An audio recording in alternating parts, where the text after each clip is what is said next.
सम्राट युधिष्ठिर मामा के पास एक खेल दिखाने के लिए बेचैन।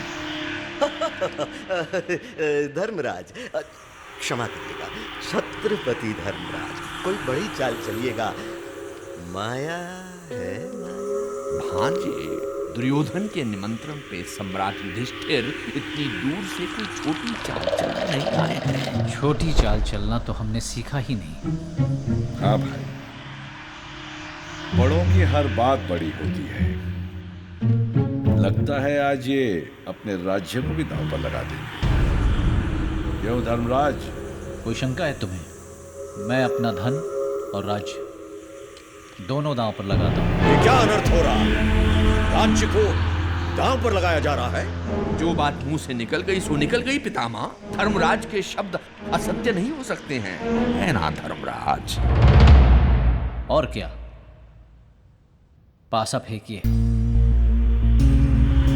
सेवधन 6।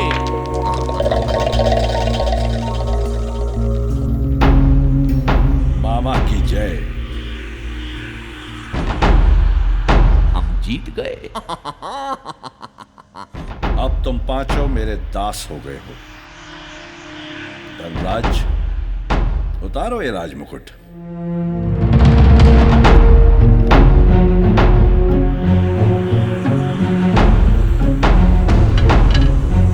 और सब अपने आभूषण भी उतार दें।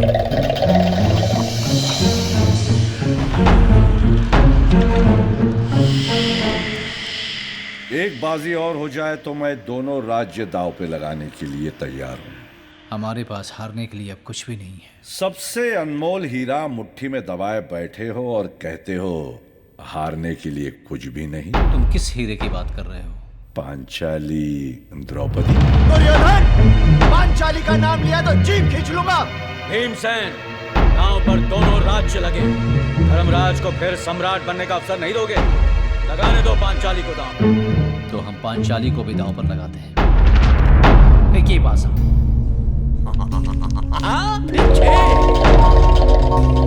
फिर मामा की जय। हम पांचाली को भी जीत गए। अब बस अभी अंतिम दाव तो बाकी है भांजे। इस बार जो हारेगा वो 13 वर्ष के वनवास पर जाएगा और अंतिम वर्ष में अज्ञातवास में रहेगा। यदि 13वें वर्ष में जीतने वाले ने हारने वाले को देख लिया या ढूंढ लिया तो फिर से 12 वर्ष का वनवास और 1 वर्ष का अज्ञातवास। बोलो कैसा लगा? सही है ना? स्वीकार है। पासा फेंकिए।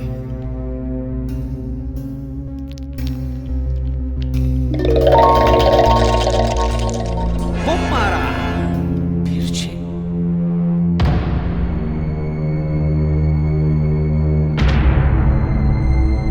भांजे, मैंने कहा था ना। हम फिर जीत गए। दुशासन, जी भ्राताश्री। अहंकारी द्रौपदी को खींच लाओ। अब वो पट रानी नहीं, हमारी दासी है। जो आज्ञा भ्राताश्री, जो आज्ञा।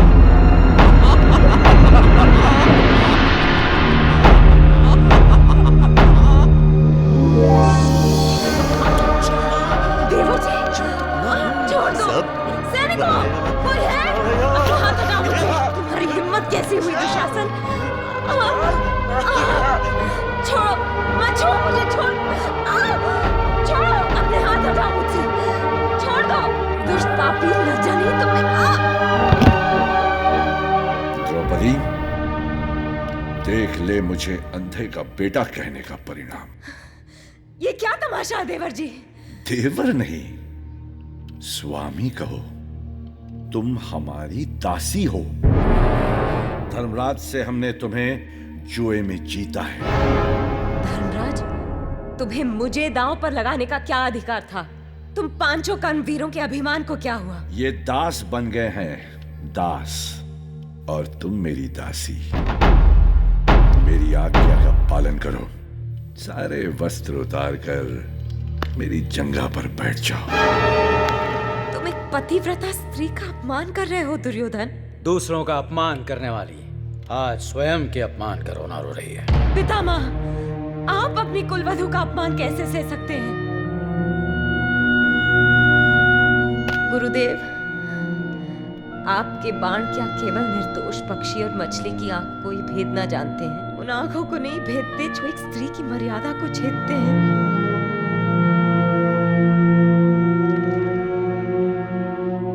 महाराज, बहुत हो चुका। दुशासन, द्रौपदी को निर्वस्त्र करके हमारे जंगा पर बिठा दो। दुर्योधन, मैं प्रतिज्ञा करता हूँ कि जिस जंगा पर तूने द्रौपदी को बिठाने का पापी विचार किया है, मैं उसी जंगा को तोड़कर तेरे प्राण लूंगा।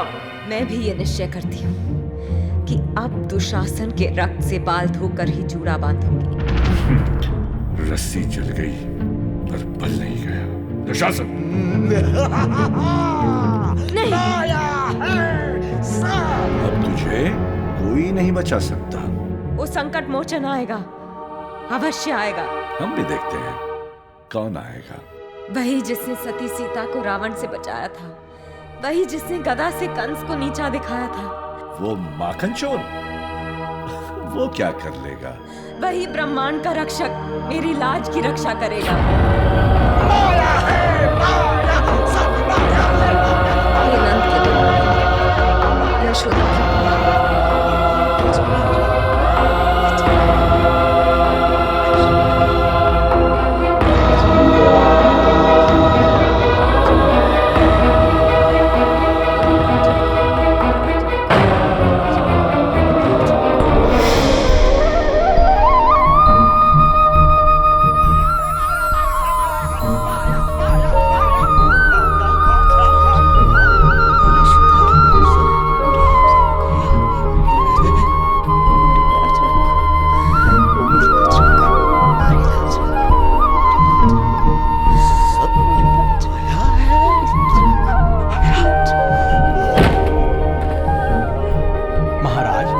अदृश्य दिव्य शक्ति पांडवों के साथ है। दिव्य शक्ति? वो अवश्य ही कृष्ण होंगे। तब तो मुझे अपने पुत्रों के पाप का प्रायश्चित करना होगा। पितामह, पांडव जुए में जो कुछ हारे हैं वो मैं लौटाता हूँ। उनका राज्य भी उनको सौंपता हूँ। द्रौपदी अब दासी नहीं, पटरानी है। परंतु वनवास का वचन दिया है धर्मराज ने, उसका क्या?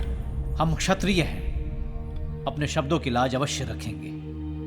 वैसे भी मेरे कारण द्रौपदी का जो अपमान हुआ है उसका प्रायश्चित करने के लिए हमें वनवास भोगना ही होगा। मैं भी वनवास भोगूंगी और मेरे खुले बाल इन सबको मेरे अपमान की याद दिलाते रहेंगे।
भाई भाई में आग ऐसी लगी है कि बुझती नहीं।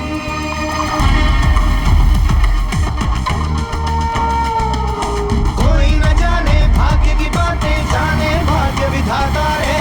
क्यों ये दुनिया डोल रही है, अंधकार क्यों छाया रे।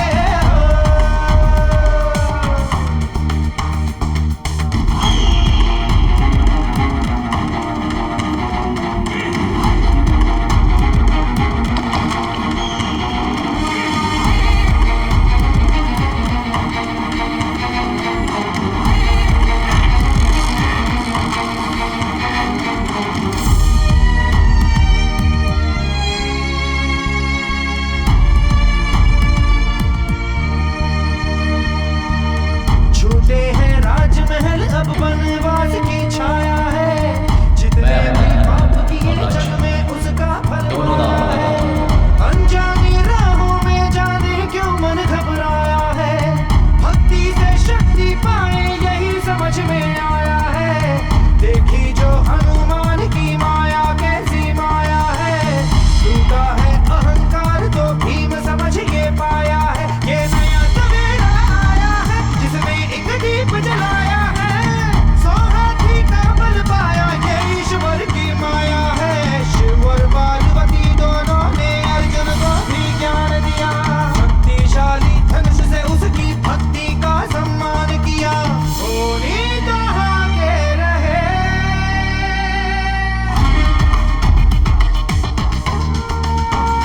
ओ कोई न जाने भाग्य की बातें, जाने भाग्य विधाता रे। क्यों ये दुनिया डोल रही है, अंधकार क्यों छाया रे।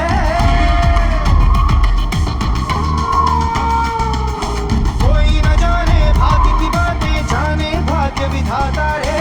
क्यों ये दुनिया डोल रही है, अंधकार क्यों छाया रे।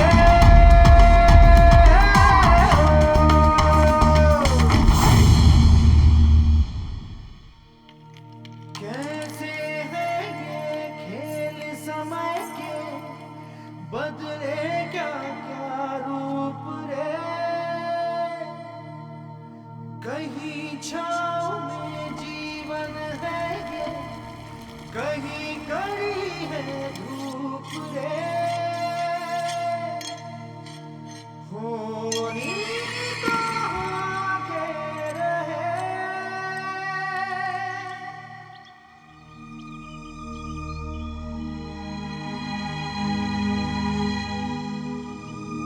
राजाओं के महाराज, कौरवों की लाज, पृथ्वीपति धृतराष्ट्र की जय हो।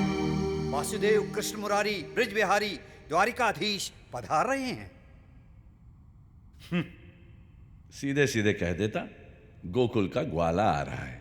ये गडरिया हमसे क्या लेने आ रहा है? श्री कृष्ण का पधारना हमारा सौभाग्य है।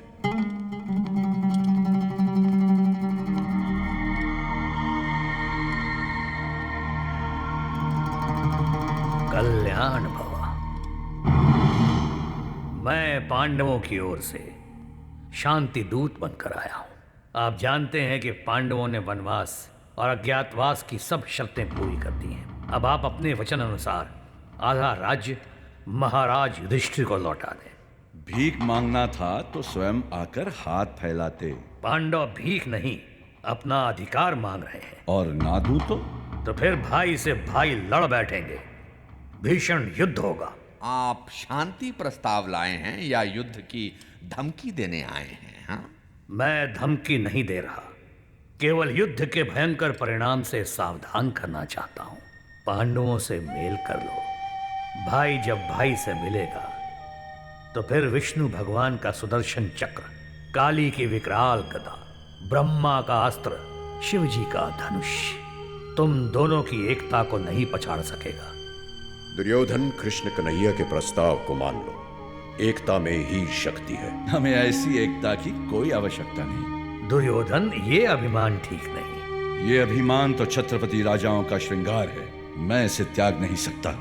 अर्थात तुम आधा राज्य नहीं दोगे? भुजाओं में बल है तो युद्ध करके ले लें। युद्ध को टालने के लिए आधा राज्य ना सही, 5 पांडवों को 5 गांव ही दे दो।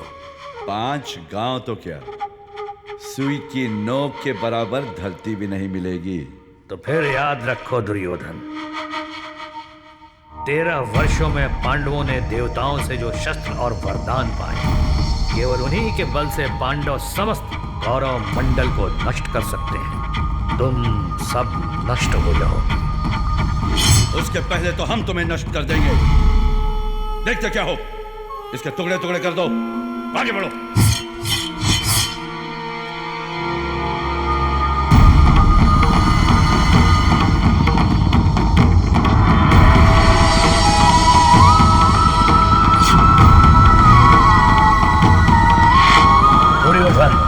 मैंने यदि कौरवों के विरुद्ध कभी हथियार न उठाने की प्रतिज्ञा ना की होती तो आज अपने सुदर्शन चक्र से तुम्हारे सरों का ढेर लगा देता। बचोगे तुम फिर भी नहीं। युद्ध भूमि पे पांडवों के हाथों तुम अवश्य मारे जाओगे।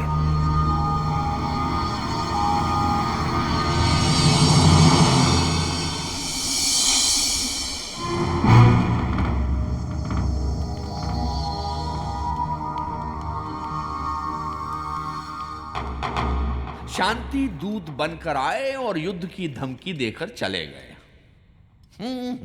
अच्छा है। तो अब युद्ध होगा।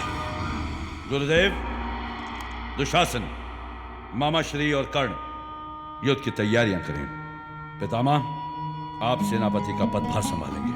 वो तो संभालना ही होगा, क्योंकि मैंने हस्तिनापुर के सिंहासन की सुरक्षा का प्रण लिया है।